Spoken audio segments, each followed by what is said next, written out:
Open Revelation 19, verse 11. John says here, now I saw heavenward, and behold, a white horse, and he who sat on him was called Faithful and True, and in righteousness he judges and makes war. His eyes were like a flame of fire, and on his head were many crowns. He had a name written that no one knew except himself. He was clothed with a robe dipped in blood, and his name is called who? Who is the word of God? Louder! Louder! Who is the word of God? So the coming of the word in your heart is the coming of who? Jesus. When you believe the word, you believe who? When you obey the word, you obey who? When you respect the word, you respect who? When you honor the word, you honor who? Can you see?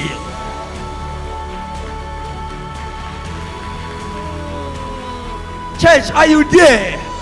Every time you spend time with the word through meditation, you are spending time with Jesus.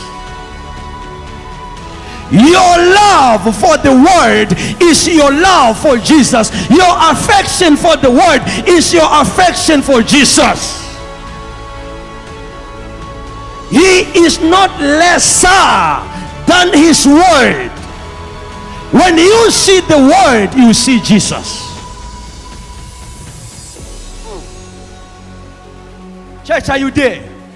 Every time you neglect the word, every time you don't have time for the word, you equally don't have time for Jesus. Are you hearing me? Every time you reject the word, you reject what? You are rejecting Jesus. Every time you disobey the word, you are disobeying Jesus, because Jesus is equivalent to his word. Now, do you see that obedience to the word is our condition of service to God? Obedience to the word, our condition of service to God. You must make it your habit to make your heart at all times, at all times, to be connected to what? To what? Knowing the word. Knowing is knowing Jesus. Because look at me, God gave us a character. Are you there?